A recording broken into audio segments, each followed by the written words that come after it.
baca dalam buku Bilangan 12 ayat yang ketiga. Ini sering kita dengarkan bersama, ya. Adapun Musa ialah seorang yang sangat lembut hatinya, lebih dari setiap manusia yang di atas muka bumi. Kalimat lembut hatinya. Saudara, kalau kita perhatikan ini, kenapa sampai sesuatu yang disebutkan dalam Alkitab, seorang yang bernama Musa lembut hatinya. Tidak sembarang kalau kita menyebutkan Musa ini seorang yang keras kepala, seorang yang penakut, ya, seorang yang bimbang. Karena kalau kita pelajari sosok seorang Musa, banyak sekali yang kita pelajari.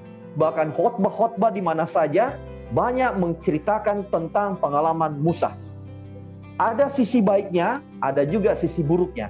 Tetapi kalau kita perhatikan Bilangan 12 ayat yang ketiga, Musa seorang yang lembut hatinya. Bahkan disebutkan dalam Alkitab, dia adalah lebih dari setiap manusia yang ada di atas muka bumi. Artinya di sini menyebutkan bahwa hanya Musa lah yang memiliki hati yang lembut. Kenapa halnya demikian? Bilangan 12 itu dapat menjawab semua pertanyaan-pertanyaan sehingga memunculkan kenapa Musa lembut hatinya. Mari kita perhatikan. Saya baca ayat pertama dan ayat yang kedua. Firman Tuhan berbunyi demikian. Miriam serta Harun mengatai Musa berkenaan dengan perempuan Kus yang diambilnya. Sebab memang ia telah mengambil seorang perempuan Kus. Yang pertama. Coba kalau Kak Endah, kalimat mengatai ini apa sih sebenarnya? Kata mengatai. Tata Tini mungkin bisa bantu. Memaki.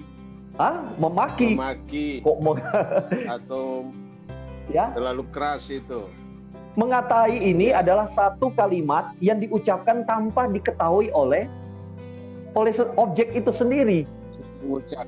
Iya, dia ngomong dari belakang. Ya, dia ngomong dari ngerasani.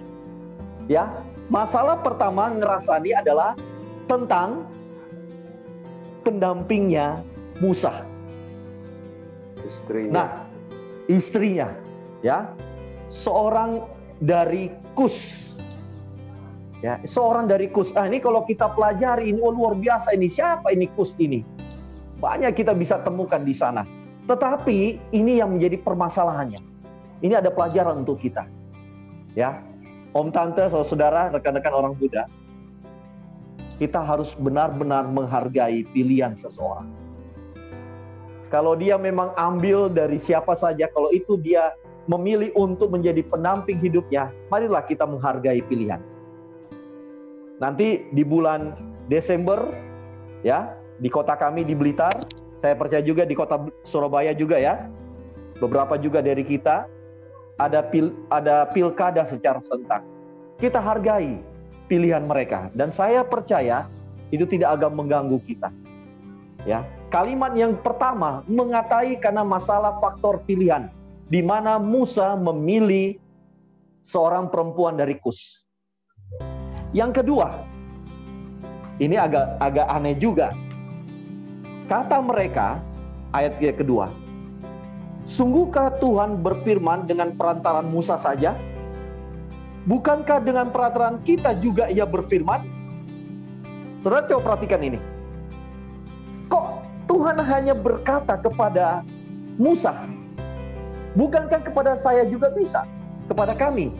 Disebutkan adalah Miriam dan Harun.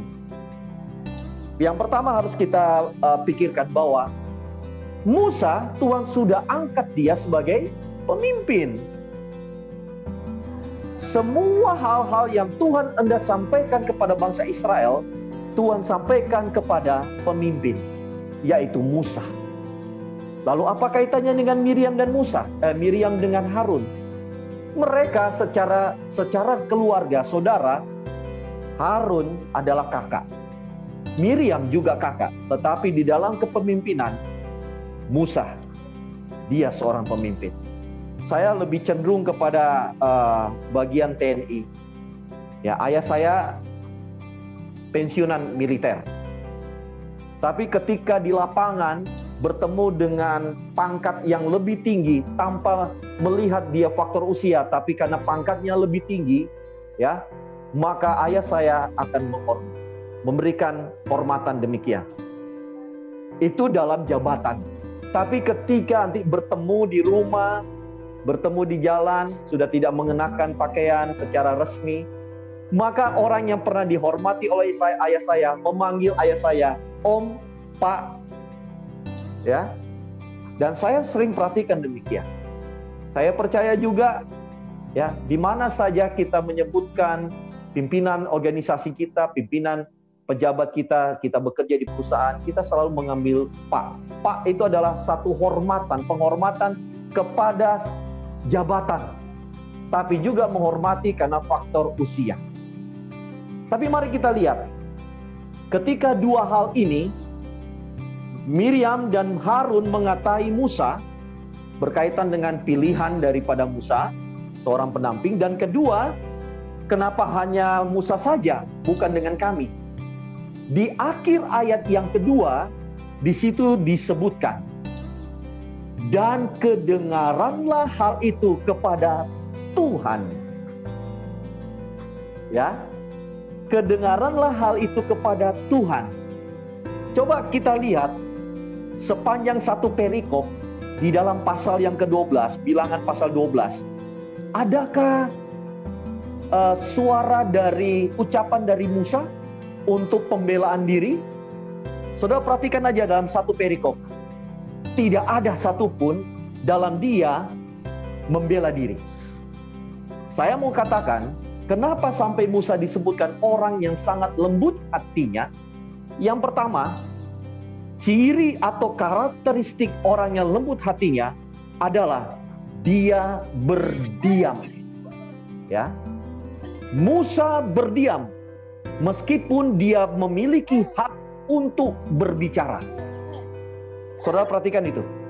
Dia bisa saja membela. Dia katakan kepada kakak-kakaknya. Dia bisa sampaikan kepada kakak-kakaknya, kenapa kalian mengatai saya? Ya, mengerasani saya. Saya punya pilihan. Saya mencintai wanita ini. Apapun terjadi, dia ada pilihan saya. Yang kedua, dia mungkin saja bisa membela bahwa Tuhan sudah memilih saya untuk memimpin kalian, termasuk bangsa yang besar. Jumlahnya sangat besar. Mungkin saja dia bisa berdalih dan dia bisa membela dirinya. Tetapi ketika saya baca di dalam buku Mazmur 37 ayat yang ke-7. Mazmur 37 ayat yang ke-7, firman Tuhan berbunyi demikian. Berdiamlah dirimu di hadapan Tuhan dan nantikanlah dia. Jangan marah karena orang yang berhasil dalam hidupnya, karena orang yang melakukannya tipu daya. Tuhan tahu nanti pada akhirnya. Dan Musa berdiam diri. Karakteristik yang kedua yang kita bisa dapatkan. Kenapa sampai dia disebutkan lembut hatinya? Pada ayat yang ke-34. Ya. Tetap di Mazmur 37 ayat yang ke-34, firman Tuhan berbunyi demikian. Nantikanlah Tuhan dan tetaplah ikutilah jalannya. Maka ia akan mengangkat engkau untuk mewarisi negeri, dan engkau akan melihat orang-orang fasik dilenyapkan. Musa tahu siapa yang akan menjadi penyelamatnya. Musa tahu siapa yang akan menjadi pelindungnya. Karena Musa telah merasakan perjalanannya. Ya, bagaimana Tuhan menolong dia, melintasi, ya, menolong dia melintasi sungai. Tuhan juga menolong juga bayi Musa diangkat dari seorang putri Firaun. Tuhan juga menolong dia untuk lebih cerdas dan hampir saja menjadi penguasa di Mesir. Dan Tuhan tolong juga selama berada 40 tahun di padang gurun. Tuhan yang sama juga yang nantinya akan menjadi pelindung dan penyelamat dia. Yang ketiga, kenapa dia disebutkan sebagai orang yang lembut hatinya? Ciri-ciri atau karakteristik orang yang lembut hatinya, selain dia berdiam, selain dia tahu siapa yang menjadi pelindung dan penyelamatnya, dan yang ketiga, dia tidak menghakimi. Karena Musa tahu bahwa penghukuman hanyalah berasal dari Tuhan sendiri. Kembali buku yang sama, Mazmur 37 ayat yang ke-33. Firman Tuhan menyatakan, Tuhan tidak menyerahkan orang benar itu ke dalam tangannya. Ia tidak membiarkan dinyatakan fasik pada waktu diadili.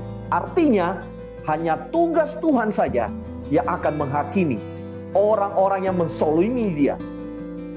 Dan terbukti, saudara perhatikan apa yang terjadi.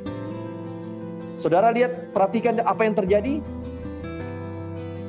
Dimulai dari ayat yang keempat. Inilah kalimat-kalimat yang Tuhan ucapkan. Keluarlah kamu bertiga ke kemah pertemuan. Mereka bertiga keluar, Musa, Harun, dan Miriam. Maka turunlah Tuhan dalam tiang awan, ayat yang kelima. Berdiri di pintu kemah itu, memanggil Harun dan Miriam. Maka tampillah mereka keduanya. Lalu berfirmanlah ia, dengarkanlah firmanku ini. Jika di antara kamu ada seorang nabi, maka aku Tuhan menyatakan diriku kepadanya dalam penglihatan. Aku berbicara dengan dia dalam mimpi. Ayat yang ketujuh, ini jelas sekali. Bukan demikian hambaku Musa. Tuhan menganggap dia adalah seorang yang setia dalam segenap rumahku. Berhadap-hadapan aku berbicara dengan dia terus terang, bukan dengan teka-teki. Ia memandang rupa Tuhan. Mengapa kamu tidak takut mengatai hambaku Musa? Siapa yang bela? Tuhan yang bela. Tuhan yang menjawab semua perasaan-perasaan buruk. Orang-orang yang mengerasani, orang-orang yang mengatai. Dan yang luar biasa, yang mengatai itu adalah orang yang paling dekat. Jadi antara benci dan cinta ternyata paling tipis. Antara orang yang kita cintai dan orang yang kita benci itu beda-beda tipis ternyata. Dan Alkitab sudah menuliskan di sana. Tuhan sendiri yang membela Musa. Dan ketika ayat ke-10 saya bacakan. Dan ketika awan telah naik ke atas kemah, maka tampaklah Miriam kena kusta, putih seperti salju. Dan ternyata Miriam yang kena.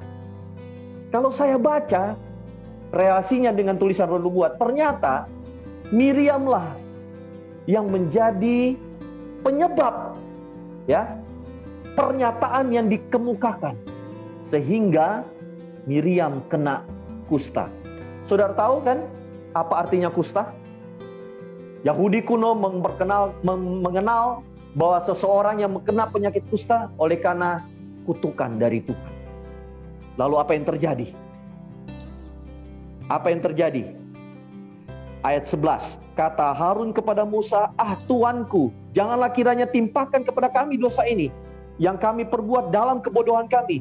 Janganlah kiranya dibiarkan dia sebagai anak gugur yang pada waktu keluar dari kandungannya, ibunya, sudah setengah busuk dagingnya.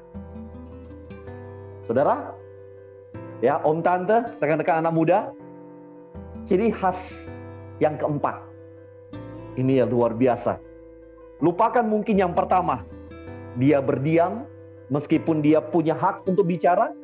Yang kedua, dia tahu siapa yang menjadi pelindung dan penyelamatnya pada akhirnya. Dan yang ketiga, dia tidak akan menghakimi. Karena faktor penghakiman hanya Tuhan yang menjadi peran. Yang keempat, mungkin kita belajar untuk hal itu. Yang keempat, ciri khas atau karakteristik dari orang yang lembut hatinya adalah, perhatikan di ayat ke-13. Perhatikan di dalam ayat ke-13. Firman Tuhan berbunyi demikian. Ya Allah, sembuhkanlah kiranya dia. Saudara perhatikan, sampai ayat yang ke-16 tidak ada tambahan doa. Mungkin saja begini. Musa bisa saja berdoa begini. Ya Tuhan, sembuhkanlah dia. Meskipun dia sudah mengatai-ngatai saya. Meskipun dia sudah menjelek-jelekan saya. Meskipun dan semua hal-hal yang ditambah-tambah. Tetapi Musa berdoa, sembuhkanlah dia. Karakteristik dari orang yang lembut hatinya dapat dilihat cara dia berdoa. Jemaat Tanjung Perak, bahkan juga saudara-saudara yang mengikuti siaran langsung juga melalui media-media yang lain, doa kita itu menentukan siapakah kita. Mungkin saat ini saya berdoa, tetapi saya menambah-nambah situasi sehingga memperburuk isi doa kita. Namun Musa belajar untuk hal itu. Sehingga ketika dia disebutkan seorang yang lembut hatinya, dia tidak langsung serta-merta menjadi orang yang lembut hatinya. Karena dia belajar pertama untuk berdiam diri, meskipun dia punya hak untuk membela diri. Dan yang kedua, dia tahu siapa yang menjadi pelindungnya. Dia tahu siapa yang akan menjadi penyelamatnya. Dan ketiga, dia tidak menghakimi. Karena sudah tahu bahwa soal penghukuman dan penghakiman hanya di tangan Tuhan. Tetapi menjadi orang yang lembut hatinya dapat dilihat dari cara dia berdoa. Matius 5 ayat ke-5 jelas di situ disebutkan, berbahagialah orang yang lembut hatinya karena memiliki bumi. Allah mengasihi Miriam. Ya, Allah mengasihi Miriam. Tetapi tidak melepaskan konsekuensi dampak kesalahannya. Ketika Musa berdoa, ya Allah sembuhkanlah kiranya dia. Apakah Miriam langsung sembuh? Tidak. Ayat 14. Sekiranya ayahnya meludahi mukanya, tidakkah ia mendapat malu selama 7 hari? Biarlah dia selama 7 hari dikucilkan keluar tempat perkemahan. Kemudian bolehlah ia diterima kembali. Dan setelah ia dikucilkan selama 7 hari, barulah mereka berjalan keluar dari tempat itu. Saudara yang kasih dalam Yesus Kristus, saudara rindu untuk memiliki karakter yang sama dengan Musa? Saya pastikan saudara rindu untuk memilikinya. Karena ingat, salah satu misi kedatangan Yesus yang sudah terungkap dalam Lukas 19 ayat 10. Sebab anak manusia datang untuk mencari dan menyelamatkan yang hilang. Sementara dia mencari dan menyelamatkan, Tuhan berupaya untuk merubah karakter kita. Untuk menjadi serupa. Dan Allah sendiri belajar. Allah sendiri berupaya untuk mengajarkan kepada kita apa itu yang namanya kelemah lembutan. Seorang yang bisa berdiam meskipun dia berhak untuk berbicara. Seorang yang mengetahui pada akhirnya siapa yang menjadi pelindung. Seorang yang tidak menghakimi karena dia tahu hanya Tuhan yang menghakimi. Dan seorang yang lembut hatinya, dia dapat dikenal dari cara dia berdoa. Kiranya karakter Musa yang juga adalah karakter Tuhan menjadi bagian kita sekalian. Bagi saudara, khususnya di Jemaat Tanjung Perak, dan bagi saudara yang mengikuti tayangan ibadah tutup sabat secara virtual. Tuhan memberkati.